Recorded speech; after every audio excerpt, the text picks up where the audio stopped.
네, 고성국 칼럼입니다. 포퓰리즘과 투쟁하는 자유주의자 윤석열. 네, 윤석열 대통령은 국무회의에서 매표 예산을 배격하겠다 이런 선언을 했습니다. 사실 이거 우리 범여권, 자유파, 국민의힘 또 윤석열 대통령 입장에서는 정말 하기 어려운 결단을 한 겁니다. 제가 어제 연합뉴스TV에서 예산안에 대한 평가를 요구받고 제가 첫 번째 한 말이 칭찬하고 싶다는 거였어요. 칭찬하고 싶다. 선거를 불과 8개월 앞두고 짜여진 예산, 이 예산이 통과되면 내년 1월 1일부터 집행이 되는데 선거를 앞두고 집권당으로서 정부 여당으로서 얼마나 선거용 선심 예산을 풀고 싶었겠는가. 그런데 문재인 종북 주사파가 5년 내내 그렇게 선거용 매표 행위를 대놓고 함으로써 대한민국의 재정이 이렇게 위기에 처했는데 우리가 정권 잡았다고 해서 우리도 그거 똑같이 좌파 포퓰리즘에 따라서 매표 예산 해야 되냐?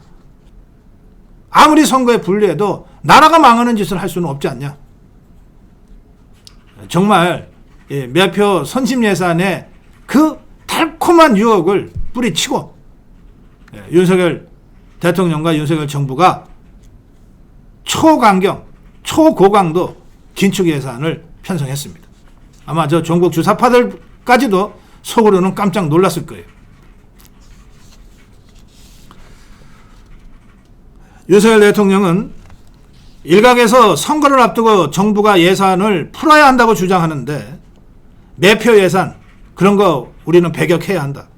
우리 정부는 경제 체질을 시장 중심, 민간 중심으로 바꿔서 민간이 더 좋은 일자리를 만들어내는 그 역할을 정부가 지원하고 보조하는 쪽으로 예산을 편성하겠다. 저 정북 주사파 문재인 정권 때 보십시오. 21대 총선 앞두고 이자들이 14조나 국민들한테 돈을 갖다 풀었어요. 재난지원금이라는 명목으로. 헬리콥터에 돈 싣고 다니면서 그냥 뿌렸어요. 대신에 윤석열 대통령은 선거 매표 예산은 절대 배격한다. 단 경제와 민생이 어려울 때 힘든 서민들에게는 맞춤형으로 선택형 복지는 더 두텁게 강화해야 한다. 그래서 선거 매표 예산을 최대한 원천 배격하고 절약해서 거기서 확보한 예산을 서민들, 취약계층, 사회적 약자들에게 더욱 두텁게 지원하라. 그렇게 해서 짜여진 초긴축 예산입니다. 작년에 비해서 2.8% 늘은 657조인데 이것은 물가 상승률을 감안하면 실질적으로 예산이 축소된 거랑 똑같습니다.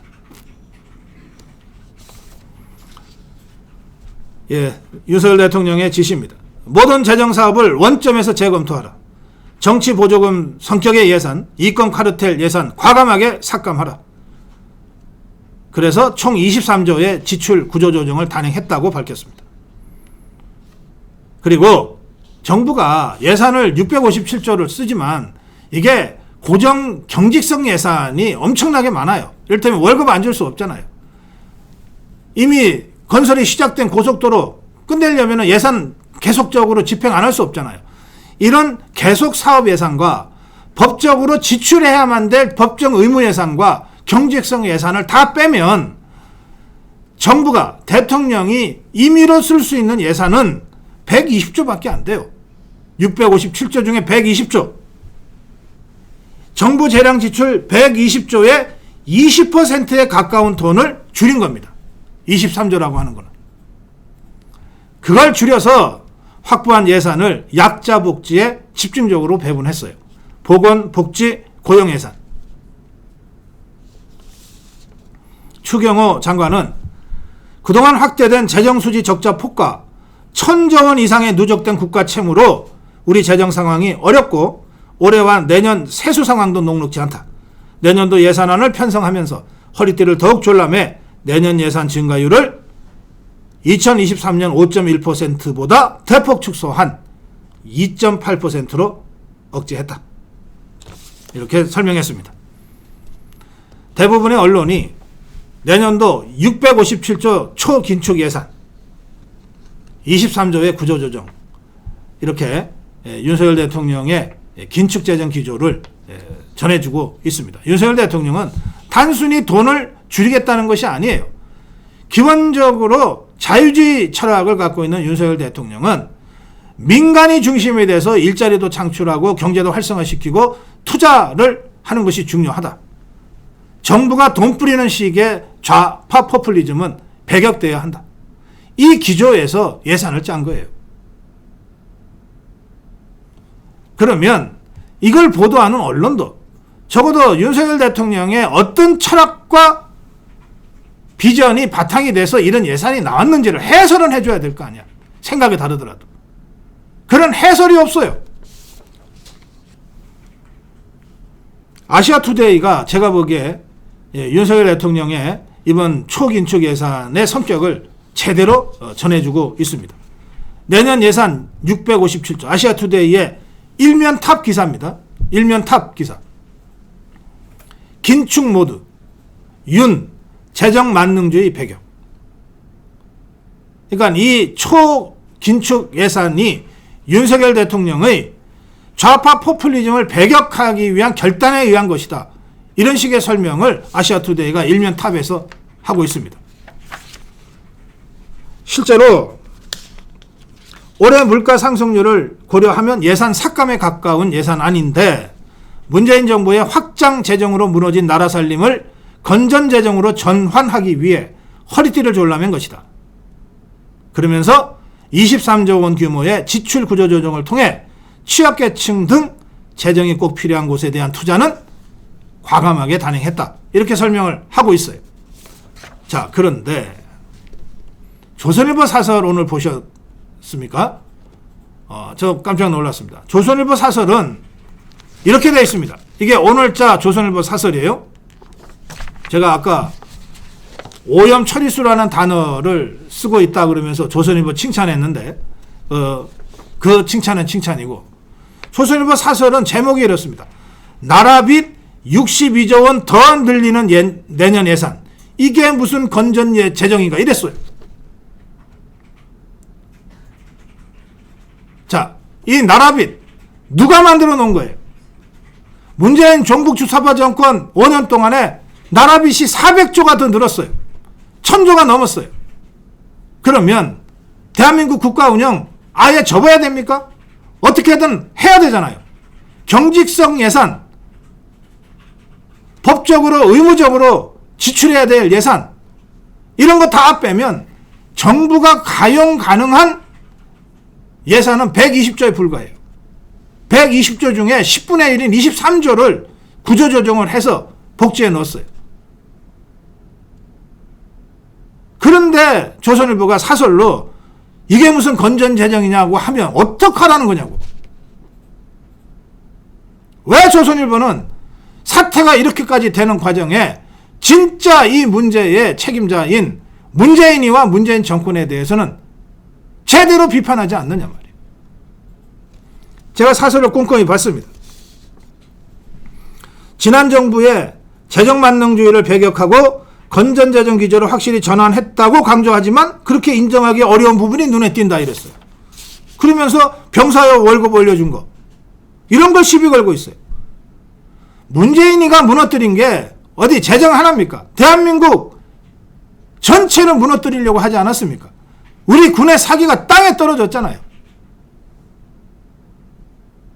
군 사기 진작을 위해서 부사관과 초급 간부들의 월급을 올리고 병사들의 월급을 올리겠다고 하는 대통령의 공약을 실현하기 위해서 병사 월급 160만 원 올해까지 내년까지 그리고 부사관 초급장교 수당 33% 인상 그게 그래 문재인 종북 주사파 정권의 좌파 포퓰리즘하고 마치 다를 바 없다는 듯이 지금 사설을 쓰고 있잖아요.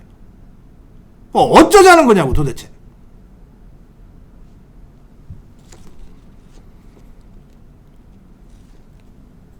노인 일자리 103만 개로 늘린다는 대목에서는 선거용이란 느낌을 지울 수 없다. 제가 누누이 강조했습니다. 선거용 선심 예산에 대한 달콤한 유혹에도 불구하고 그걸 뿌리치고 초긴축 예산을 지금 발표했다. 좌파들도 속으로는 깜짝 놀랐을 것이다. 야, 저것들이 선거를 앞두고 있는데 이렇게 긴축 예산을 해?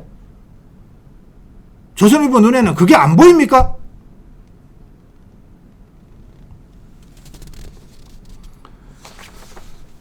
결론은 이렇게 돼 있어요. 조선일보 사설의 결론. 재정준칙을 법제화해 정부의 의무로 만들어야 합니다.